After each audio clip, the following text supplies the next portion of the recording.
günlərim Göyçay rayonu Çayarxı kəndinin şəhidlərin adına ucaldılmış şəhidlərimizin abidəsini ziyarət etdi və Göyçay rayonu Çayarxı kəndinin şəhidi Hacıyev Toğrul Siyavşahoğlu'nun evinin qarşısına olan şəkil plakatını da ziyarət elədik.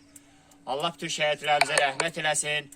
Allah bütün şəhid ailələrinə səbir və dözüm versin. Şəhid ailələrin qarşısına baş əyirik. Allah Qarabağ qazilərimizə, veteranlara can sağlığı, uzun ömür versin. Orduda olan əskərlərimizə Allah qorusun. Allah can sağlığı, uzun ömür versin. Diqqətiniz üçün təşəkkür edirəm. Azərbaycan İnternet Televiziyası üçün yayımlanmışdır. Göyçay rayonu Çayarxı kəndin şəhidlərimizin abidəsini ziyarət edib bugünkü gündə. Gördüyünüz kimi tarix yazan qəhrəman oğullarımızdan biri də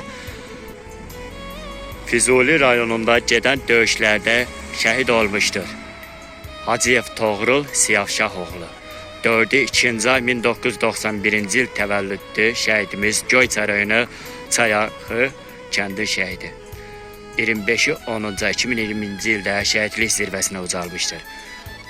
Zaur Qismətoğlu Rəsulov 21-i 10-cu ay 1975-ci il təvəllüddü və 1-i 5-ci ay 1994-cü ildə Tərtər rayonu Qırmızı kəndində gedən döyüşlərdə şəhid olmuşdur.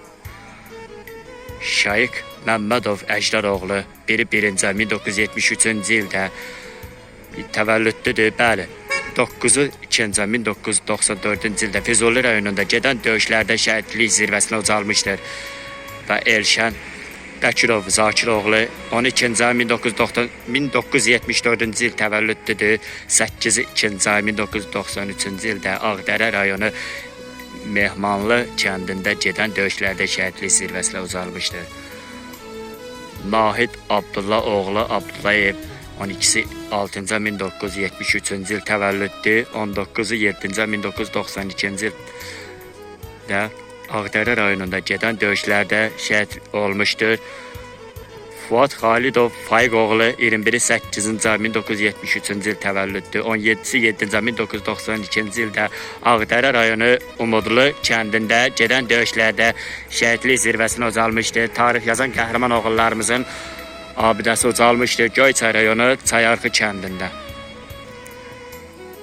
Hacıyev Toğrul Siyavşahoğlu'nun evi də buradadır.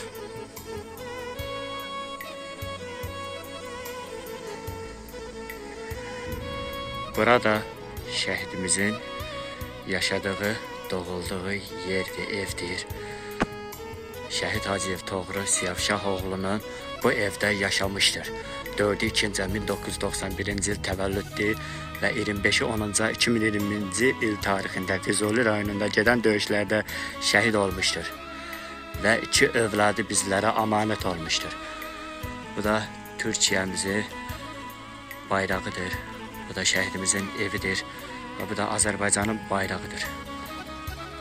Allah şəhidimizə rəhmət etsin, ruhu şad, məkanı cənnət olsun. Şəhidimizin ailəsinə və yaxınlarına səbir və dözüm diləyirik.